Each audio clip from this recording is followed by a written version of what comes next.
누가 왕인가, 무엇이 왕인가 하는 제목으로 말씀을 전하겠는데, 자, 영상이 준비가 됩니까? 예, 되었으면은 보여주시고 안 되면 그림을 바로 보여주시면 되겠습니다.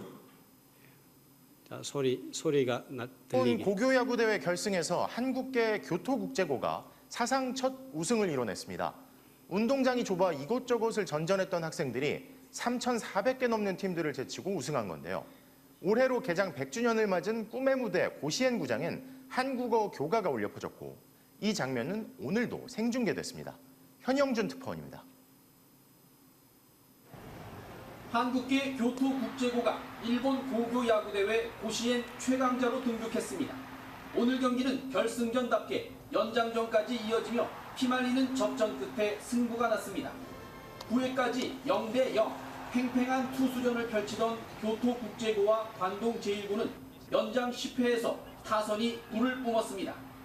무사 만루 상황에서 한국계인 김본, 일본명 카네모토 선수가 밀어내기 볼넷으로 먼저 득점을 올리면서 교토국제고는 2점을 앞서 나갔습니다. 관동제일고 역시 10회 말 한 점을 따라붙으며 기회를 노렸지만 투아웃 만루 상황에서 구원 투수 미시무라는 기적 같은 삼진을 잡아내며 승리를 붙였습니다. NHK에서 울려 퍼진 한국어 교가는 그 어느 때보다도 뜻깊은 축가가 됐습니다.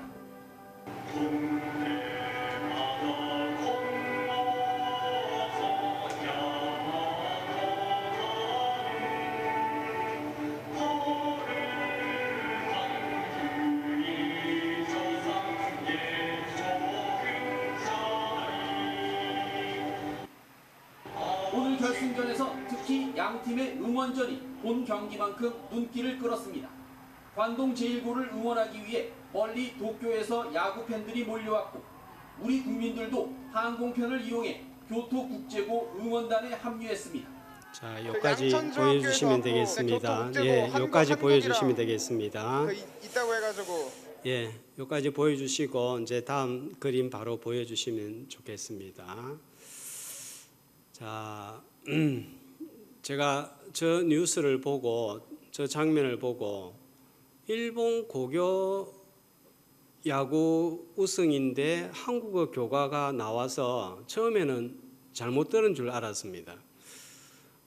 저 가사 그대로 한국어로 교가를 불렀고 일본 전역에 저 교가가 울려 퍼졌는데 동해 바다 건너서 야마도 땅은 하는데 야마도는 일본 교토 옆에 있는 나라 도시 지역이 되겠습니다. 저 보세요. 저게 일본 교가입니다. 거룩한 우리 조상 옛적 꿈자리. 자, 동해 바다를 건너와서 우리 조상들이 여기에 꿈을 가지고 자리를 잡고 살았다. 그래서 우리가 배운다 하는 것입니다. 자, 일본 전국에 한국어 교가가 울려 퍼지게 된 것을 이해하기 위해서는 일본 고시엔 야구대회에 대해서 조금 알아야 되겠습니다. 우리나라는 프로야구로 인해서 고등학교 야구 인기가 사라졌지만 일본은 프로야구 이상으로 고등학교 야구에 관심이 많습니다. 우리나라에는 고등학교 야구팀이 한 50개, 60개 정도이지만 일본에는 약 4,000개가 있습니다. 그러니까 모든 고등학교에는 야구부가 다 있다 이렇게 보면 되겠습니다. 고시엔 야구대회는 역사가 106년입니다. 자, 4,000개의 고등학교가 겨루기 때문에 전 국민들의 인기와 관심이 폭발적이고 시청률이 20%를 훌쩍 뛰어넘는다고 합니다. 예선을 통과한 4,000개 고등학교 중에서 50여 개가 우승을 두고 다툽니다. 그러면 일본 열도가 저 기간이 되면 완전 후끈후끈 달아오르는 거예요. 자, 그런데 4,000개 중에서 8강에 들었다, 4강에 들었다 하면은 그 고등학교가 있는 지역은 난리가 납니다. 그래서 비행기로 또는 버스를 대절해 가지고 응원하러 운동장을 찾아옵니다. 전국에서 몰려오고 결승전은 빈자리가 하나도 없습니다. 지난 8월 23일 교토국제고등학교가 우승을 했습니다. 이 학교의 우승과 교과가 참 우리의 가슴을 뭉클하게 만드는 것은 이 학교는 제1교포가 한국 민족의 정체성을 잊어버리지 않기 위하여서 세운 학교이기 때문입니다. 1947년 5월 13일 개원하였습니다. 교육 목표가 한 10가지 정도가 있는데 제일 1번이 뭐냐 하면은 한국인의 긍지를 갖고 스스로를 존중하며 자기를 높이는 존중하는 사람. 1번이 한국인의 긍지를 가지고 스스로를 존중하며 이래 시작됩니다. 3년 이수 과정에 30% 시간을 할애해서 한국사, 한국어, 한국무용과 같은 민족 교육과 민족 문화 교육을 가르치고 있습니다. 자, 저 학교를 유지하기 위해서, 설립하기 위해서 얼마나 힘든 세월을 보냈을까요? 한국을 혐오하는 일본 땅에서 이런 민족의 정체성을 지켜나가기 위해서 얼마나 많은 차별과 수모를 당하고 살았을까요? 얼마나 많은 불이익과 무시를 당하고 괴롭힘을 당하고 살았을까요? 1991년이 되기 전까지 일본에서 학교 인정 허가를 내주지 않았습니다. 온갖 멸시와 무시와 차별을 감수하면서까지 학교를 세우고 유지한 것은 일본 속에 한국인이라는 정체성을 잊지 않기 위함이었습니다. 그 정체성을 지키기 위함이었습니다. 우리 정부가 돈을 다른 데 이렇게 쓰고 하는 것보다 이런 학교에 더 많은 지원을 하고 후원을 하고 우리 국민들이 응원을 해야 되지 않을까 생각을 합니다. 교토국제고등학교 학생들이 울면서 한국어 교가를 부르는 모습을 저는 10번, 15번을 반복해서 되풀이해서 들으면서 보면서 눈시울이 뜨거워졌습니다. 동시에 우리 성도들이 세상 안에서 저런 모습으로 살아야 하겠구나 하는 생각도 가졌더랬습니다. 우리 성도는 땅에 살지만 진짜 소속은 어디이며 누구의 통치를 받고 살아야 되느냐 하는 분명한 정체성을 가지고 있어야만 합니다. 오늘 장로님 기도할 때 땅에서 살지만 하늘의 소망을 품고 이런 기도를 드렸는데 우리는 이 땅에 속하여 있지만 하늘의 소망을 두고 살아가는 사람들입니다. 세상 법과 통치를 받지만 참 왕은, 참 통치자는 주님이시라는 이 정체성을 가지고 있어야 합니다. 이를 위해서 때로는 세상에서 불이익과 차별을 당해도 감내하면서 참 왕이신 하나님을 섬기고 경배하는 것입니다. 마태복음에 의하면 하나님 나라의 시민으로서 만왕의 왕이신 주님의 통치를 받고 사는 것입니다. 자, 새벽에 열왕기 말씀을 함께 살펴보고 있습니다. 자, 열왕기 말씀 내용 자체가 큰 은혜가 됩니다. 사사기는 왕이 없어서 자기 마음대로 살았던 영적으로 혼란하고 어두웠던 시대라면 사무엘서는 왕을 세우는 과정을 소개하고 자, 그러면 열왕기는 어떤 책인가 하면 세워진 왕이 왕 노릇을 제대로 했는가 하지 못했는가를 평가하고 있습니다.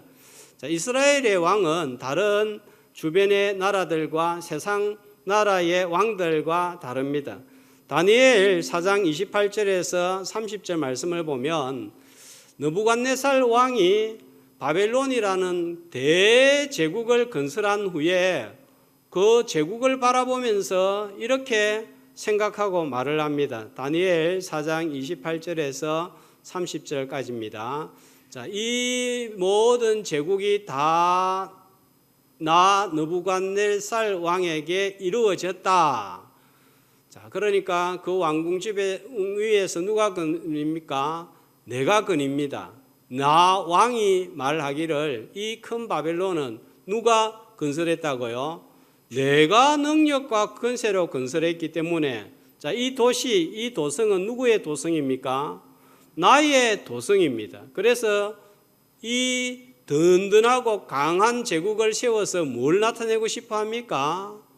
내 위엄의 영광을 나타내려고. 그러니까 여기에 전부 다 어떤 단어들이 반복이 됩니까? 나, 내가, 내가, 나의 도성, 내 위엄. 이게 세상 나라입니다. 세상 나라의 왕은 자신이 높아지고 자기 힘으로 세웠고 자기 성이고 자기 마음대로 하고 자기 힘으로 유지하고 자기를 자랑하고 과시하는 나라라는 거예요. 이스라엘의 왕은 자신이 왕이지만 자신도 통치받는 자라는 것을 아는 왕이어야 합니다. 내가 왕이지만 내 위에 더 높은 왕이 있다는 것을 알고 사는 자들입니다. 더 높은 주요 왕이신 하나님의 통치를 받고 통치하는 대리인입니다. 평가 기준도 세상 나라와 다릅니다. 자, 세상 왕은 경제적으로, 정치적으로, 군사적으로 얼마나 강한 국가로 만들었느냐 대한 부국 강병이 평가의 기준이지만 열왕기의 왕에 대한 평가 기준은 참왕이신 하나님을 얼마나 잘 섬겼는가, 하나님의 말씀의 법을 얼마나 잘 준수했느냐 아니했느냐에 따라 달려 있습니다. 자, 이는 왕 같은 족속으로 부르신 우리에게도 똑같이 해당되는 원리입니다. 나를 이끌어가고 다스리고 있는 참 왕은 무엇입니까? 누구입니까? 자, 돈, 자녀, 직장 다 중요하죠. 또 나의 감정, 나의 이성 다 중요합니다. 그러나 이것이 우리의 왕이어서는 안 됩니다. 나의 본성, 이것이 나를 이끌어가는 것이어서는 안 된다는 것입니다. 이러한 것들이 나를 이끌어가고 있다면 이것은 거짓 왕입니다. 이 거짓 왕을 끌어내고 참 왕이신 주님을 중심에 모심으로 왕 같은 백성답게 하늘의 소망을 두고 살아가는 저와 여러분 되시기를 주님의 이름으로 축복합니다. 자, 열왕기는 원래는 한 권의 책인데 70인 번역 과정에서 상권, 화권으로 두 권으로 분리를 한 거예요. 그런데 이 나누는 지점이 특이하게도 열왕기상의 마지막과 열왕기 하의 시작이 같은 내용으로 연결이 되어 있습니다. 우리가 이 내용을 살펴보면 문단을 잘못 나눈 듯한 느낌이 듭니다. 유명하거나 특별한 왕도 아닌 아하시아라는 왕을 열왕기상의 마지막 부분과 열왕기 하의 시작 부분에 다루고 있습니다. 자연스러운 것은 열왕기 상에 보면 51절, 22장 51절 보시면 유다의 여호사밧 왕 제17년에 아합의 아들 아하시아가 이렇게 나오잖아요. 그죠? 자, 그러면 아하시아 왕에 관한 내용이 열왕기하 1장에 그대로 나오는데 이 끝에 붙여서 마무리를 하든지 안 그러면 요 끝에 있는 열왕기상의 끝에 있는 부분을 열왕기하의 1장에 붙였다면은 그냥 내용이 자연스럽고 딱 끝이 날 것 같은데 일부는 열왕기상 끝에 일부는 열왕기하 시작 부분에 이렇게 분리를 해 두었습니다. 이걸 편집하는 자가 몰랐을 리가 없습니다. 고민을 하다가 이렇게 분리를 했습니다. 다분히 의도가 있습니다. 왜 이렇게 어색하게 내용을 나누어 기록을 했을까요? 중요한 이유 한 가지가 있습니다. 열왕기하 17장에 보면 아수르에 의해서 북이스라엘이 멸망을 하고 나라가 사라지는데 멸망의 본격적인 조짐이 나타나기 시작한 때가 언제냐 하면 바로 이 북이스라엘의 아하시야 왕 때부터라 하는 것입니다. 자, 이스라엘 열왕들 목록표를 한번 보도록 하겠습니다. 자, 이스라엘은 전부 19명의 왕이 통치를 했고 얼마나 정세가 불안했던지 왕조가 9분이나 바뀌는데 아하시야 왕은 제4왕조의 세 번째 왕이 되겠습니다. 좀 복잡한데 전체 19명 가운데서는 8번째 왕이 바로 아하시야 왕입니다. 아버지 아합 왕 때는 우상 숭배를 하기는 했지만 나라 자체가 흔들린 것은 아니었습니다. 그런데 지금 나라가 흔들리기 시작하는 조짐이 보이고 있는데, 자, 열왕기하 1장 1절을 한번 보시면 아합이 죽고 난 다음에 아들 아하시야가 왕이 되었는데, 자, 1장 1절에 무슨 일이 벌어지고 있죠? 모압이 이스라엘을 배반하였더라. 국가의 힘이 약해졌다는 증거입니다. 자, 한 장을 넘겨서 3장 4절을 보면, 자, 이제는 표는 넣어 주셔도 되겠습니다. 3장 4절을 보시면 모압 왕이 북이스라엘에게 바친 조공이 나옵니다. 자, 얼마만큼의 조공을 바쳤습니까? 새끼 양 10만 마리의 털, 순양 10만 마리의 털, 그러니까 이게 양 10만 마리의 털을 깎아가지고 바치니까 엄청난 양이에요. 그런데 문제는 못 바치겠다, 세금 못 내겠다, 조공 바치지 못하겠다, 이렇게 나오는 거예요. 자, 경제적으로도 약해지고 있습니다. 자, 거기에다가 자, 1장 2절을 보시면 왕 개인에게는 어떤 일이 일어나죠? 아하시야 왕의 개인에게는 난간에서 떨어져서 병이 들었는데 급기야는 죽음에 이르게 될 정도로 심각한 부상을 입은 거예요. 국가적인 위기를 맞이하니까 왕이 너무 스트레스를 받고 왕궁 난간에서 막 고민을 하다가 떨어진 것으로 보입니다. 자, 국가적인 위기에다가 왕 개인의 생명까지 위협을 받고 있습니다.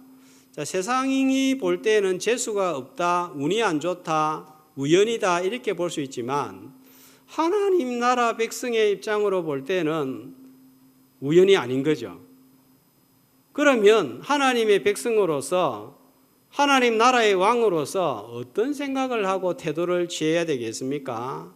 하나님, 왜 이런 악재들이 연이어 일어납니까? 원인이 무엇입니까? 하면서 하나님께 물었고 하나님께로 나아가야 되는 거예요.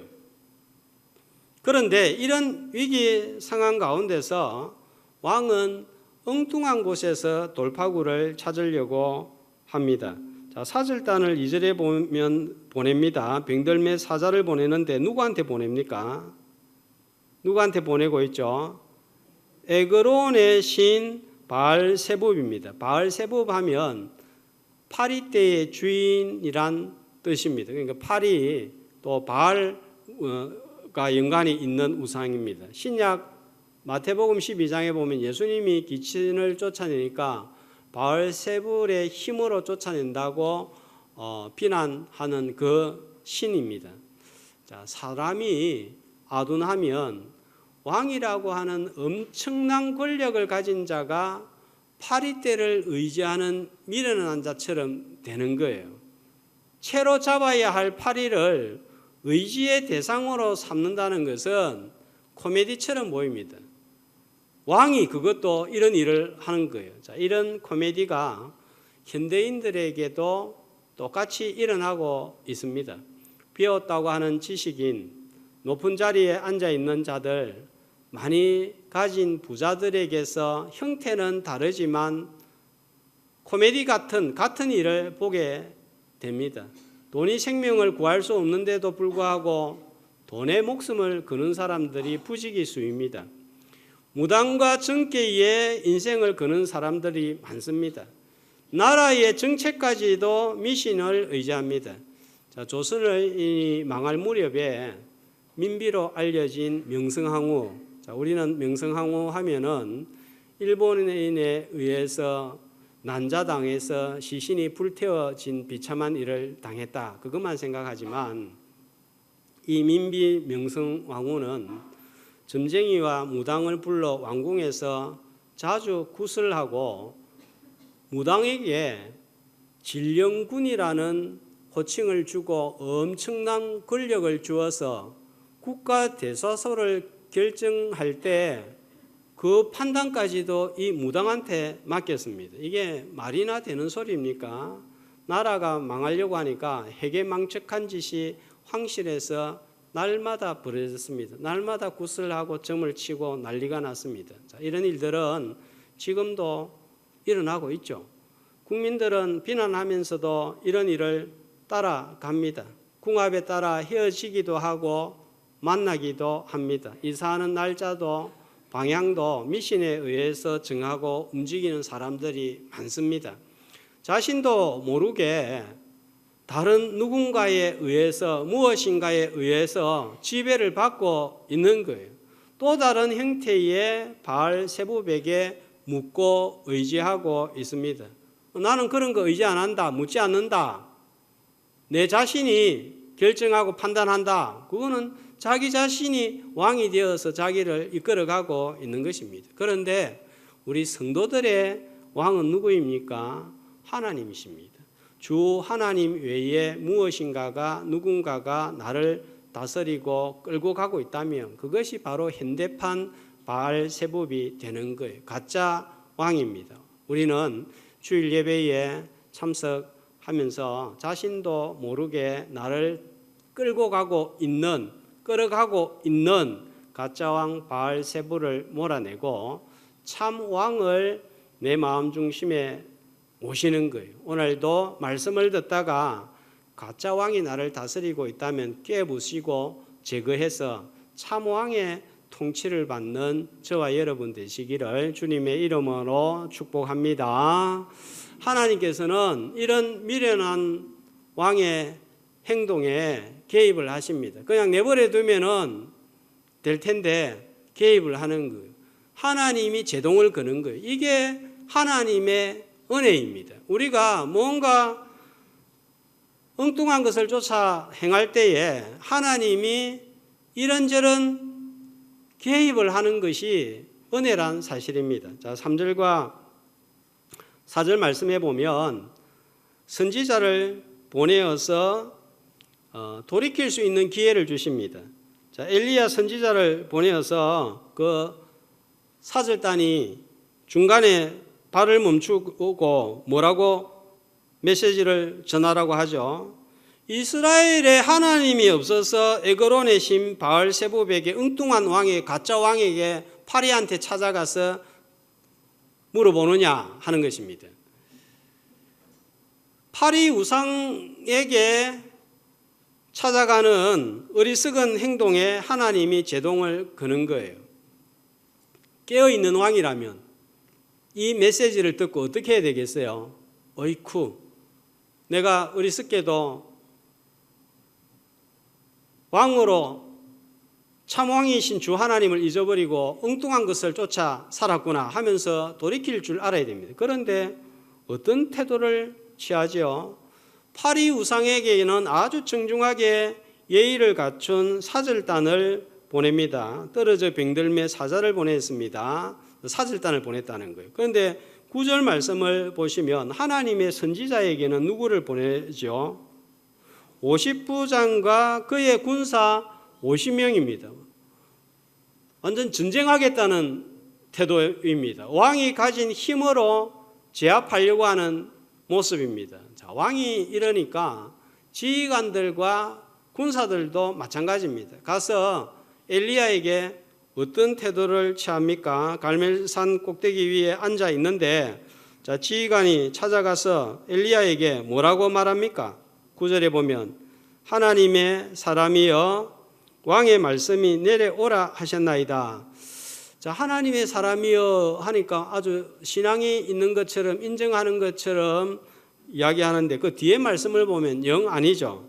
왕의 말씀이 내려오라 했다. 자, 이게 뭡니까? 이 표현이 마치 하나님께서 말씀하시는 것처럼 말하고 있습니다. 그러니까 왕이 하나님의 자리를 대신하고 있습니다. 군사들도 땅의 왕의 명령을 지키려 하지 하늘의 왕에게는 아무런 관심도 없습니다. 하늘의 왕은 안중에도 없습니다. 자, 그 결과 어떻게 되었죠? 불이 하늘에서 내려와서 불살라 죽습니다. 심판을 당한 거예요. 여러분, 죽음에 이르렀을 때 여러 가지로 죽지만 불살라 가지고 몸이 불타서 죽었을 때 그 심판은 끔찍한 거예요. 자, 이쯤 되면 왕이 정신을 차려야 되는데 또 어떻게 합니까? 똑같이 50부장과 군사 50명을 또 보냅니다. 결과는 똑같습니다. 자, 우리가 이 성경 내용을 읽다 보면 왕의 명령을 받아서 선지자를 데리고 오라고 해서 군사와 지휘관이 가서 내려오라, 데려오는 것이 뭐가 잘못이냐? 이렇게 비참한 죽음을 당해야 할 만큼 잘못한 일인가? 하나님이 너무 무자비하시지 않나 하는 그런 질문을 품습니다. 처음 성경을 읽을 때 이거는 너무 심하다. 이렇게 했다고 하나님이 이런 벌을 심판을 내리나 하는 생각을 가집니다. 자, 해석이 필요합니다. 그래서 목회자가 필요합니다. 이런 무자비한 심판은 참 왕이신 하나님의 말씀을 거부할 때, 무시하게 될 때 당하게 될 마지막 심판을 예표하고 있는 거예요. 자, 한 장만 더 넘겨서 2장 23절 말씀해 보면 엘리사가 베델에 올라갔을 때 아이들이 엘리사를 향하여 뭐라고 조롱합니까? 대머리여 올라가라, 대머리여 올라가라.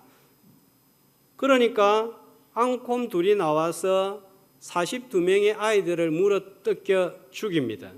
인간적으로 도덕적으로 해석해서는 이 답이 없습니다.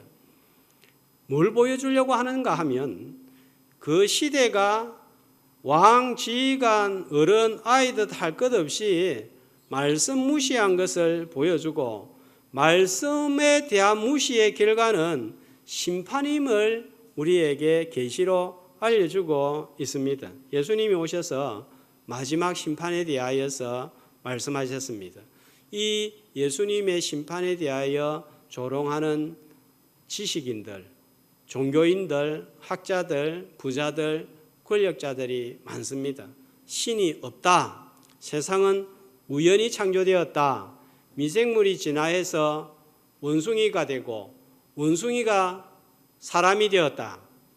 사후 세계는 없다. 죽으면 그만이지 무슨 죽음 이후에 또 다른 세계가 있느냐. 거짓말이다. 천국과 지옥은 지어낸 이야기다. 성경은 신하다, 허구다. 좀 이 포장을 한 사람들은 사랑의 하나님이시기 때문에 서로 지옥이 있다고 할지라도 우리를 지옥에 보내지는 않는다. 또 진리는 하나이기 때문에 어떤 신이나 종교를 믿어도 상관없다. 나중에 다 통하기 때문에 위에 가면 만나게 되어 있다. 유일신 사상, 유일한 구원의 길을 제시하는 이런 베타주의는 배격해야 된다. 자, 이런 주장에 임할 최후는 불심판밖에 없다는 거예요. 히브리서 11장 29절에 보면 우리 하나님은 사랑의 하나님이시기도 하지만 하나님의 말씀을 거부하는 자들에게는 어떤 분이란 말입니까? 불로 태워서 소멸하시는 분이다 하는 것입니다. 세상의 왕, 세상의 지식, 세상의 소리를 따라갈 때 그 길이 바른 길, 옳은 길, 의의 길처럼 보이지만 필경은 사망에 이르게 하는 길임을 알고 말씀을 듣고 생명의 길로 걸어가는 성도들이 되시기를 주님의 이름으로 축복합니다.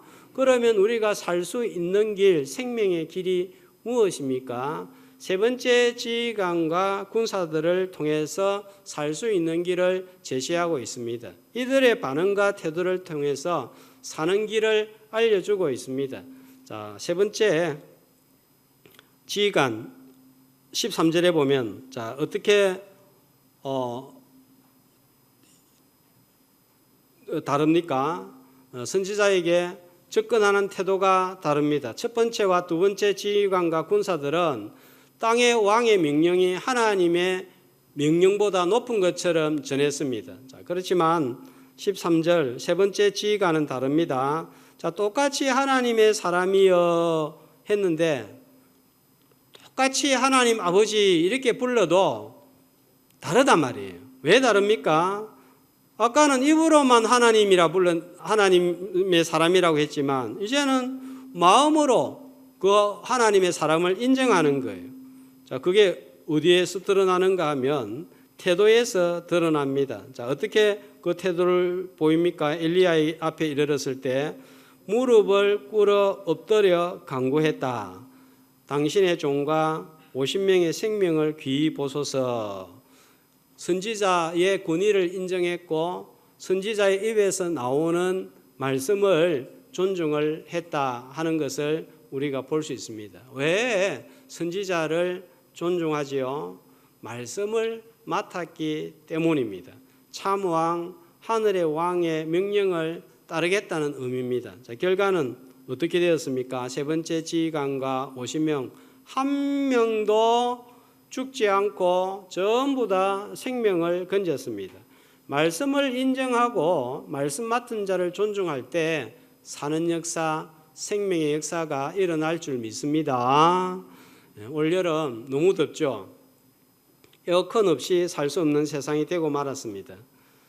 앞으로는 해마다 더 심해진다고 합니다. 큰일입니다. 저는 더위를 크게 타는 편이 아닌데도 이번 여름은 정말 지나가기가 힘든 것 같습니다. 지구의 온난화로 인해서 북극의 빙하들이 녹으면서 지구 전체의 기상이변과 더불어서 생물 체계의 변화가 세계 곳곳에서 일어나고 있습니다.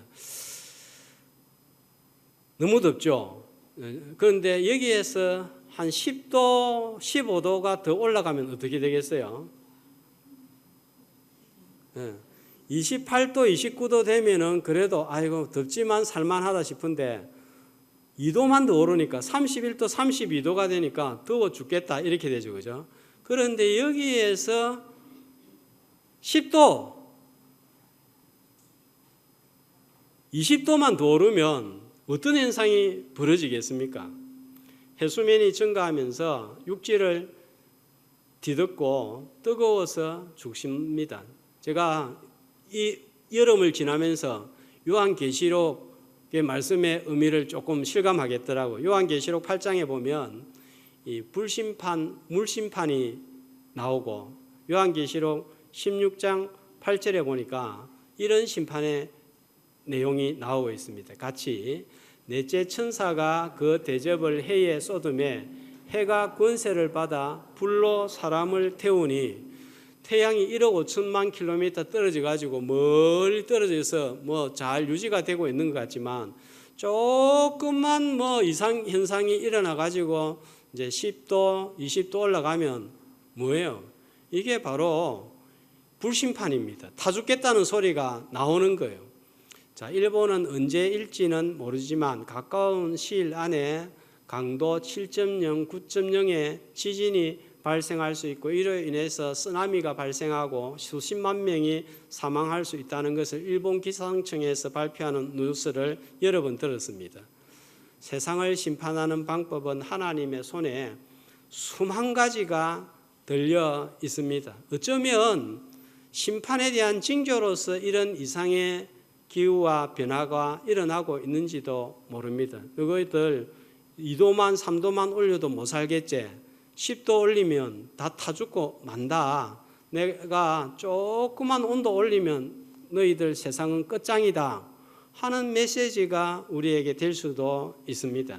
진짜 심판이 닥치면 높은 자리에 있다고 많은 지식을 가졌다고 많은 부를 가진 부자라고 살아남을 수 있을까요? 요한계시록 6장 15절에서 17절은 이렇게 말씀을 하고 있습니다. 마지막 심판날에 권력을 가진 임금들, 왕족들, 장군들, 부자들, 강한 자들 뿐만 아니라 종과 자유인 누구든지 이 심판이 임할 때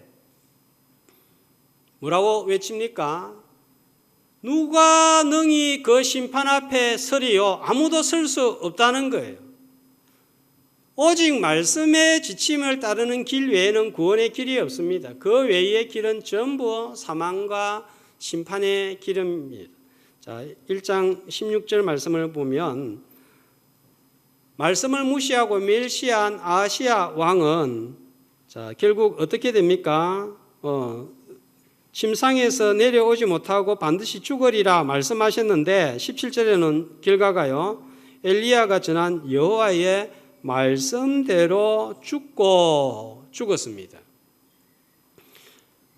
우리가 살 수 있는 길은 말씀으로 승육하신 예수 그리스도가 제시하신 길을 따르는 거예요. 어떤 메시지를 우리에게 주셨습니까? 내가 곧 길이요 진리요 생명이니 나로 말미암지 않고는 아버지께로 올 자가 없다 했습니다. 천하 인간의 구원 얻을 만한 다른 이름을 주신 적이 없다 했습니다. 십자가의 길 외에는 다른 길이 없습니다. 우리가 죄인 되었을 때 그리스도께서 우리를 위하여 죽으심으로 하나님께서 우리에 대한 자기의 사랑을 확정하셨는데 십자가에 죽으신 예수 그리스도를 통해서 이 사망의 길을 피할 수 있습니다. 내가 진실로 너희에게 이르노니 내 말을 듣고 또 나 보내신 이를 믿는 자는 심판에 이르지 아니하나니 사망에서 생명으로 옮겨느니라 했습니다. 말씀의 길을 따라 죽음과 심판이 아니라 생명과 영생의 길을 걸어가는 복된 성도의 생애가 되시기를 주님의 이름으로 소망합니다. 자, 그러므로 왕 같은 우리 성도들은 무엇을 따라서 살아야 할까요? 선지자 엘리야는 갈멜산에서 50명의 군사들이 와서 위협을 하고 내려오라, 속히 내려오라 위협을 하고 호통을 치고 재촉을 해도 꼼짝도 하지 않고 움직이지 않습니다. 그런데 15절을 보세요. 자, 끝에 보면 엘리야가 일어나 그와 함께 내려와 왕에게 갑니다. 그런데 꼼짝도 안 하던 엘리야의 발을 움직인 것이 뭔가요? 무엇이 그의 발걸음을 움직이게 만들었습니까? 여호와의 사자가 엘리야에게 이르되 너는 두려워하지 말고 내려가라. 여호와의 사자를 통해서 하나님의 말씀이 임하니까 발이 움직인 거예요. 자, 우리 성도들은 한 주간 세상에서 살다가 하나님의 집인 교회에 올라와서 말씀을 듣고 그 말씀대로 손과 발을 움직이는 자들입니다. 우리의 마음도 말씀을 따라가야 됩니다. 본성, 감정, 자기 생각을 따라가면 그곳에 길이 없습니다. 자, 우리 성도들은 내가 이제 예수 믿고 구원받았다, 천국에 가겠지, 이런 신앙생활에 안주하지 말아야 됩니다. 이런 신앙은 뜰 신앙입니다. 자, 성막 사진 그림을 오랜만에 한번 보도록 하겠습니다. 자, 우리가 광야 같은 세상에서 이제 하나님과 구별되기 위해서 들어와야 됩니다. 제일 첫 번째 뭘 통과해야 되죠? 문을 통과해야 되죠. 양의 문이 되시는 예수 그리스도를 통하여서 이제 하나님의 구별된 성전 안으로 들어옵니다. 성막 안으로 들어옵니다. 제일 먼저 번제단 예수 그리스도의 제사로 말미암아 제물로 말미암아 우리가 죄사함을 받습니다. 그 다음에는요 세례로 깨끗하게 됩니다.